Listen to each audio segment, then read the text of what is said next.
क्या हाल चाल है बच्चों। आइए हम लोग केमिकल काइनेटिक्स में लेक्चर 3 पढ़ेंगे। आज हम लोग बच्चों डिस्कस करेंगे डिफरेंशियल रेट लॉ इक्वेशन। ठीक है, एकदम आराम से धीरे धीरे हम लोग पढ़ेंगे। आज हम लोग डिस्कस करेंगे डिफरेंशियल रेट लॉ इक्वेशन। इस डिफरेंशियल रेट लॉ इक्वेशन को मैं आपको एक एग्जाम्पल के थ्रू समझा रहा हूँ, एक रिएक्शन के थ्रू समझाता हूँ। सपोज करो when A mole A is react with B mole B gives C mole C and D mole D। ठीक है, हमने क्या बोला? When A mole A is react with B mole B gives C mole C and gives D mole D। इसका मतलब जो ये small a, small b, small c और स्मॉल d है, यह इस रिएक्शन की स्टोइकियोमेट्री है। बोलो बच्चों, small a, small b, small c और स्मॉल d, ये इस रिएक्शन की स्टोइकियोमेट्री है। और जो ये कैपिटल A और कैपिटल B है, ये दोनों रिएक्टेंट है और कैपिटल C और कैपिटल D क्या है? प्रोडक्ट है। मतलब कैपिटल A और कैपिटल B रिएक्टेंट साइड है, क्या है? रिएक्टेंट है। और कैपिटल C और कैपिटल D बच्चों क्या है? प्रोडक्ट है। बोलो, कहीं इतनी बात समझ रहे हो? ठीक है। अच्छा ये बताओ, अगर ये रिएक्शन प्रोसीड करे फॉरवर्ड डायरेक्शन में, तो हम बोलेंगे कि जो रिएक्टेंट है, मतलब कैपिटल A और कैपिटल B, अगर रिएक्शन प्रोसीड करा है फॉरवर्ड डायरेक्शन में, तो जो रिएक्टेंट है कैपिटल A और कैपिटल B, इसकी कॉन्सेंट्रेशन कम होगी। और जब कैपिटल C और कैपिटल D या प्रोडक्ट साइड की कॉन्सेंट्रेशन बढ़ेगी, तो हम बोलेंगे कि रिएक्शन प्रोसीड कर रहा है फॉरवर्ड डायरेक्शन। बोलो, इतनी बात समझ रहे हो? अगर कैपिटल A और कैपिटल B रिएक्टेंट की कॉन्सेंट्रेशन जब कम होगी, तो प्रोडक्ट की कॉन्सेंट्रेशन ज़्यादा होगी। इससे ये पता चलेगा कि रिएक्शन प्रोसीड जा रहा है, मतलब प्रोडक्ट साइड कॉन्सेंट्रेशन बढ़ रही है, मतलब रिएक्शन प्रोसीड जा रहा है। इसकी कॉन्सेंट्रेशन कम हो रही है, मतलब रिएक्शन प्रोसीड कर रहा है। बोलो, इतनी बात समझ में आई? अगर कोई रिएक्शन है और उसका हमको डिफरेंशियल रेट लॉ लिखना है, तो ऐसे इक्वेशन का जो रेट होगा, हम बोलेंगे रेट ऑफ रिएक्शन किसके इक्वल होगा? रेट ऑफ रिएक्शन किसके इक्वल होगा? बोलेंगे रेट ऑफ रिएक्शन होगा रेट ऑफ डिसअपीयरेंस, जो कॉन्सेंट्रेशन कम हो रही है, rate of disappearance of A and B per mole concentration कम हो रही है, तो हम लिखेंगे रेट ऑफ डिसअपीयरेंस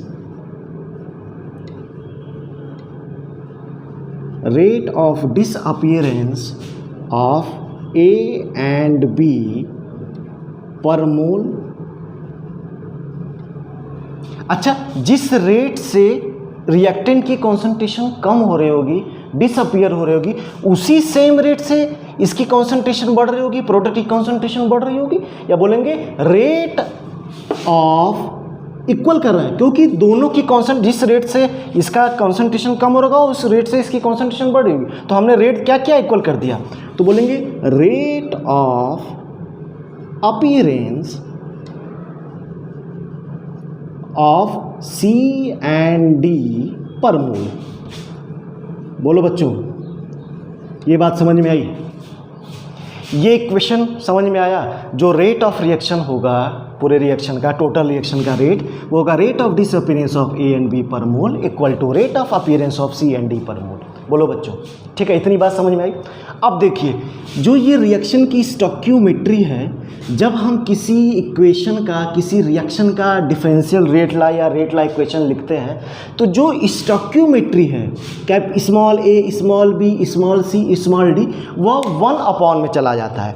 मतलब अब हम देखिए जा रहे हैं लिखने, तो हम बोलेंगे रेट इक्वल टू, ये स्टोइकियोमेट्री 1 में आ जाएगी। और हम रेट ऑफ डिसअपीयरेंस हो रहा है, मतलब इसकी कॉन्सेंट्रेशन कम हो रही है, किसकी? रिएक्टेंट की, तो हम नेगेटिव साइन दिखा रहे हैं, माइनस 1/a। अब इसका हमको रेट लिखना है, तो बोलेंगे d एक्टिव मास या concentration of a upon dt। अच्छा, ये concentration, change in concentration given time interval, मतलब रेट ऑफ रिएक्शन, जो कि इक्वल है। तो क्या ऐसे लिख सकते हैं? अब फिर क्या बोलेंगे, इक्वल टू, ये दोनों इक्वल होंगे, -1/b।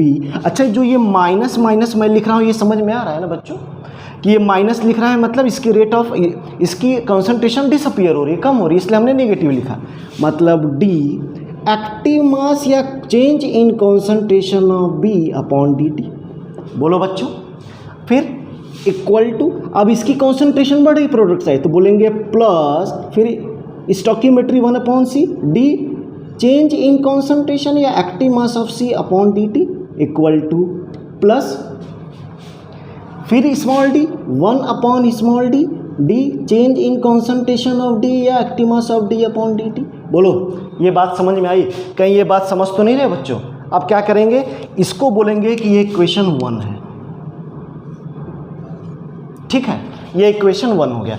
अच्छा, अगर मैं यहीं से एक इक्वेशन लिखूं कि when n mole A is react with m mole B gives product. बोलो, n mole A when react with m mole B gives product.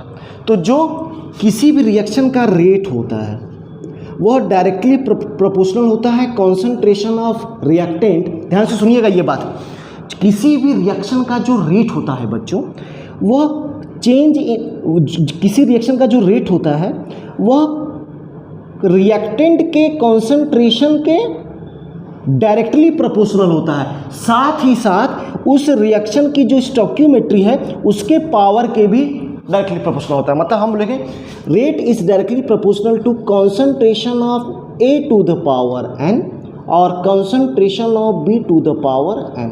बोलो, मतलब the rate of reaction is directly proportional to concentration of reactant and each raise to raise some power. ठीक है, ये equation समझ में आया? इसको बोल दो इक्वेशन 2। बोलो बच्चों, समझ में आ रही बात है? अब हम क्या बोलें, प्रोपोर्शनैलिटी साइन को हटाएं, कांस्टेंट लाएं, तो बोलेंगे रेट इक्वल टू, प्रोपोर्शनैलिटी हटाएंगे साइन तो एक राइट हैंड साइड कांस्टेंट लाएंगे, रेट इक्वल टू के active mass of A to the power n active mass of B to the power m। बोलो, क्या इसको हम ऐसे लिख सकते हैं? कहीं समझ तो नहीं रहे हो बच्चों? अब देखो, क्या इस इक्वेशन इसके हम इक्वल कर सकते हैं, क्योंकि रेट इक्वल टू इतना है तो इसको हम लिख दें, इस रेट को इक्वल टू के active mass of A to the power n और active mass of B to the power m लिख सकते हैं। देखिए, मैं लिखने जा रहा हूँ इस इक्वेशन को, मैं यहाँ लिख रहा हूँ, ध्यान दीजिएगा। हम लिखेंगे -1/a d active mass of A/dt equal to -1/b d active mass of B/dt equal to plus 1/c d active mass of C/dt equal to plus 1/d d active mass of D/dt equal to, अब ये rate के equal था ना, यहाँ हम इसको rate लिख सकते हैं, रेट इक्वल टू, अब ये रेट क्या है, इक्वल टू के, तो हम यहाँ लिख दें k active mass of A to the power n active mass of B to the power m। तो ये हमारा complete differential rate like equation आ गया।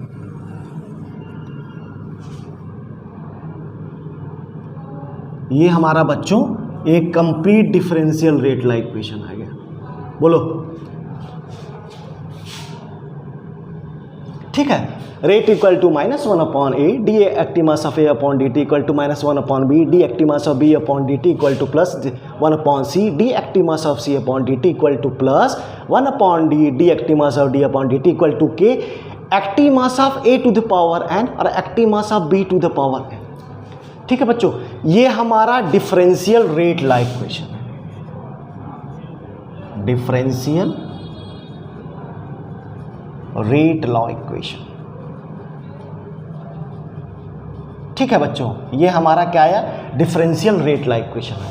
अब आपको एक अंदर की बात बताएं, बाहर किसी को बताओगे तो नहीं। आइए, जो ये n है और ये m है, जो कि रिएक्शन की स्टोइकियोमेट्री है, आगे चल के मैं इसको बोलूँगा n और m क्या है, ऑर्डर ऑफ रिएक्शन। ठीक है, क्या बोला बच्चों कि जो ये n है और ये m है वो ऑर्डर ऑफ रिएक्शन है। अच्छा, अगर मैं बोलूँ कि A के रेफरेंस में ऑर्डर ऑफ रिएक्शन क्या है तो n है। क्या बोला हमने ए के रेफरेंस में order of reaction is n और बी के रेफरेंस में order of reaction is M.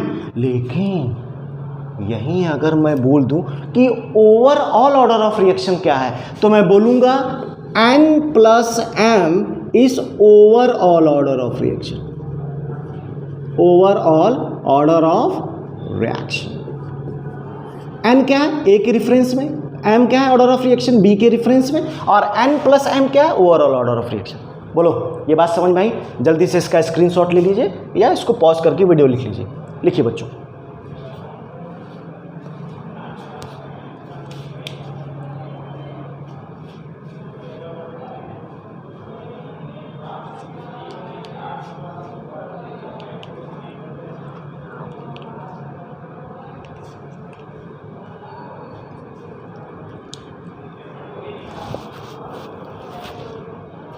हो गया बच्चों? आइए अगर मैं अब बोलूं, एक एग्जांपल समझाता हूं। फर्स्ट, अगर मैं बोलूं कि 2A गिव्स प्रोडक्ट,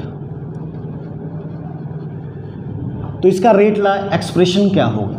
तो हम बोलेंगे कि जो रेट होगा, ये रिएक्टेंट साइड है, ये प्रोडक्ट साइड है, रिएक्टेंट साइड है मतलब इसकी कॉन्सेंट्रेशन कम होगी और जो स्टोइकियोमेट्री 1 में आ जाएगा। और जब इसकी कॉन्सेंट्रेशन कम होगी तो बोलेंगे -1/2 d active mass of A upon d t equal to, इसकी कॉन्सेंट्रेशन बढ़ेगी तो बोलेंगे प्लस डी 1 कुछ है नहीं मतलब plus d active mass of product upon d t. बोलो बच्चों ये समझ में आया? अच्छा अगर समझ में आएगा चल तो ये बता दो, अगर मैं बोलूं A2 plus B2 gives to AB, तो क्या हो जाएगा? रेट इक्वल टू -1 है, 1/1 मतलब 1 d active mass of A2 upon d t equal to minus d active mass of B2 upon d t equal to plus 1/2 d active mass of AB upon d t. बोलो। अच्छा एक question और देख तो, अगर हम बोलें half N2 plus 3/2 H2 gives NH3, तो ये रिएक्टेंट है मतलब इसकी कॉन्सेंट्रेशन कम होगी, इसकी कॉन्सेंट्रेशन बढ़ेगी, और ये 1/2 है तो ये जब पलटेगा तो बोलेंगे रेट इक्वल टू -2, क्योंकि 1/2 ऊपर चलेगा तो 2 हो जाएगा। D concentration of N2 upon d t equal to -2/3 d active mass of H2 upon d t equal to plus d active mass of NH3 upon d t. तो ये आपका differential rate law equation या rate law expression है। बोलो बच्चों इतनी बात अगर समझ में आई, मैंने पूरी कोशिश किया है आपको समझाने की। अगर एक बार में समझ में नहीं आता है तो आप लोग वीडियो को 1 बार 2 बार देखिए, फिर कोशिश करिए समझने की। ठीक है, तो आज के लिए बस इतना ही, फिर हम लोग कल मिलेंगे, तब तक के लिए धन्यवाद।